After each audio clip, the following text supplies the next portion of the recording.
when we look at the situation at the basic tactical level, the British forces in the Ypres sector, who mainly came from Second Army, were not unprepared, as their counterparts had been back in March in Operation Michael, and the Germans had already, furthermore, exhausted so much more materiel that they made little significant impact during Operation Georgette in April.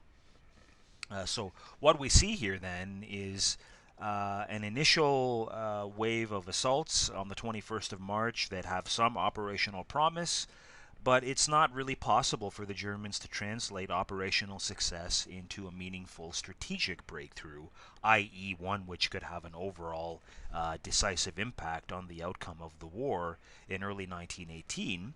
And furthermore, the fact that the Germans seem to be punching here and there without focusing their efforts in one particular place at one particular time suggests a certain fundamental failure to define an overarching purpose or an overarching objective. They're increasingly taking shots in the dark here, expecting something to give, and by mid-April, it's becoming increasingly clear that although the Allied front line has broken in one place and bent in others, it's not going to collapse completely. Given the failure of the German offensives up on the British sectors of the Western Front to achieve any strategic outcome of use, it may be all the more perplexing to learn that a second wave of attacks were launched by increasingly hard-pressed German forces further south on the French sectors of the Western Front, along the Chemin des Dames, and then finally on the Marne. And although once again that these attacks managed to achieve some local breakthroughs and to send shockwaves throughout the press and among international observers who wondered if the outcome of the war may be hanging in the balance, ultimately the French were able to hang on in both cases. And it's true that the attack on the Chemin des Dames brought the German forces within sort of dangerously close range to Paris. The fact is that by the summer of 1918 and the Second Battle of the Marne, the Germans had completely run out of steam. That final phase of the spring offensives was quite weak. There was no element of surprise left at all. And furthermore, there's evidence to suggest that the German forces were increasingly weakened by the growing menace posed by the influenza pandemic, which was going to cause so much destruction around the world from this point up into the early 1920s. Uh, Furthermore, the terrain in the Marne sector, as well as in the Chemin des Dames sector, was rather broken and difficult to move across, and even if the circumstances had been better for the Germans, it was unlikely that they were going to make much headway. Finally, by July of 1918, American forces, combat forces, are available on the Western Front in meaningful numbers. Several American formations took part in the fighting here on the Marne, and by mid to late July, the Allies are actually turning the situation around and moving on to the offensive themselves against German forces, who it's clear now are in increasingly deep trouble. Although I think realistically nobody on the Allied side would have guessed that the war was going to end in 1918. All that they knew in July was that a major crisis had been brought under control, and it was hoped that some stability could be returned to the front line through a series of Allied counterattacks that summer. So then, what were the overall consequences of the German spring offensives at the strategic level? Well, despite some operational level breakthroughs on the part of the Germans, the Allies were able to stand fast and ultimately hold their ground, preventing a major disaster from unfolding. On the German side, in contrast, the ability to deliver any kind of major offensive attack came to an end as a consequence of the German counteroffensives. German offensive capacity was broken and it was beyond repair simply because the German forces did not have the human resources, the trained soldiers, the supplies, the foodstuffs, or any of the essential materials really necessary to undertake meaningful offensive operations beyond early 1918. The last of the chips had been thrown on the table, and the German High Command had lost the game. Furthermore, German morale is really beginning to crack at the front line and increasingly on the home front, although the most important cracks are going to come first on the front line, not on the home front, as post-war mythology in Germany tended to suggest. So the Germans are in trouble. They're hungry, they're tired, and they're sick, and they just haven't got the strength left to keep going for much longer. On the other hand, the Allies, because of the shock of the initial wave of the German attacks, realized that they had to change their own way of doing business if they were ever going to bring this war to an end. So, for example, in late March of 1918, the Western Allied forces finally named a supreme commander to oversee all Allied operations, no matter the nationality, of the troops involved on the Western Front. And this was a French officer, a capable French officer called Ferdinand Foch, who we may have touched on once or twice in the past. And again, I think probably many people don't realize that up until this point, after roughly 4 years of conflict, the Allies had still been fighting the war by committee. They did not have an overarching supreme command echelon overseeing operations, as was the case during the Second World War, where in the Western Theater of Operations, Dwight Eisenhower was the supreme Allied commander. So that was a lesson of the First World War, that there had to be some central figure who ultimately had executive authority over operational and even strategic decision making, although we're mainly talking about the operational level here.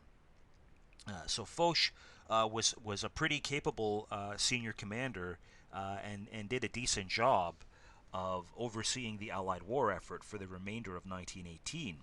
And again, we haven't got time to get into the operational or tactical levels, but under Foch's leadership, the Allied armies, beginning in the summer of 1918, staged a series of highly effective offensive operations against the German front all along the Western Front that ultimately forced German commanders to the armistice table. At this point, the Germans had no choice but to ask for peace talks because they couldn't fight anymore. And they had no cards left to play. And one wonders how history, more generally, and how the war in particular would have ended differently if the Germans had made serious efforts to engage in peace negotiations at the beginning of 1918 when they still had cards to play. But we'll never know the answer to that question. So as of November 11th, 1918, there is an armistice on the Western Front, which in effect marks the defeat of German forces completely. So how did the situation facing Germany in 1944 and 45, in roughly the last year of the Second World War, compare with 1917 and 1918?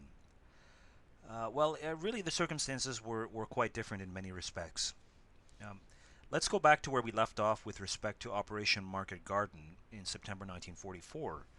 We know that Market Garden and the narrow front strategy which it represented had failed because the Germans were able to prevent the Allies from securing a bridgehead over the Rhine at Arnhem, at the very northern end of the Allied attack. That is in Operation Market Garden. Nevertheless, despite that failure, the Allies, and actually the Canadians mainly, had succeeded in opening up access to the port of Antwerp via the Scheldt estuary in the fall of 1944, And by November, the Allies could bring supplies and reinforcements directly into the frontline area through the port of Antwerp without having to go all the way from the beaches of Normandy through France and Belgium up to the front lines, which was a major logistical breakthrough. And as such, the Allies were able to prepare for offensives against the Rhine in early 1945. Now, in common with 1918, the German High Command in late 1944 also gambled on a counteroffensive that December. This is often referred to as the Battle of the Bulge, and it was mainly directed against U.S. troops who were occupying a quiet sector in Belgium, who were not expecting an attack. And as in 1918, the Germans initially made a bit of a breakthrough, but they never came close to achieving the strategic objective of the 1944 counteroffensive, which was to retake the port of Antwerp. They didn't get anywhere near Antwerp. And in contrast with 1918, where a really successful strategic breakthrough might have made a difference to the outcome of the war, Germany was in such deep trouble by late 1944 that it's impossible to imagine what they could possibly have achieved in their 1944 counteroffensive. The situation, the deck was just stacked too strongly against Nazi Germany in late 1944 to achieve any kind of meaningful strategic success that would have altered the situation at that 11th or 11 and a half hour, basically. It was just too far gone.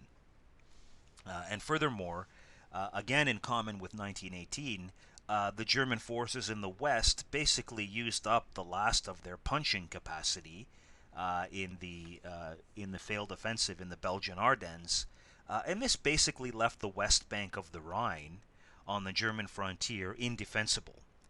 And the Allies were able to cross the Rhine in February 1945 and begin to fan out into the northern German plain, and finally bring the war, begin to bring the war in the West to a close. Although it would be a very bloody close, because unlike 1918, where it had not been necessary to fight through German territory, because the Germans had come to the negotiating table, in 1944 and 45 there's going to be no negotiation. The Allies are not going to accept any conditions from the Germans as far as a surrender is concerned. And furthermore, Hitler wasn't going to negotiate anyhow. He looked at the world, particularly at this time, in completely black and white terms. And in his mind, as well as in the mind of many of his immediate subordinates, Germany was either going to be completely successful or completely destroyed. And we know, of course, that it was the latter that prevailed. So by early 1945, by February 1945, it's only a matter of time before German forces in the West collapse. Meanwhile, if we go back to the fall of 1944, the Soviets had reached the old Polish frontier, the pre-war Polish frontier, and were launching a major offensive along the Vistula River in Poland that fall. And this was an offensive of massive proportion involving 4 million soldiers, nearly 10,000 tanks, 40,000 pieces of artillery and heavy mortars. It was a substantially larger and more powerful force than the Germans had initially invaded the USSR with back in 1941. And this was after 3 years of heavy fighting. So the Soviet forces in 1944 were simply of monumental strength, and furthermore, they had gained valuable experience in 3 years of war against the German forces, and were no longer making the same mistakes which they had been making in 1941 and 1942. What we see here is a modern army capable of really sophisticated operational maneuvers in the advance across Eastern Europe. Well, in the advance, first of all, through the occupied part of the Soviet Union into Eastern Europe, and then into East Germany itself, heading toward Berlin. let's pause for a moment and consider the mental state of Germans in early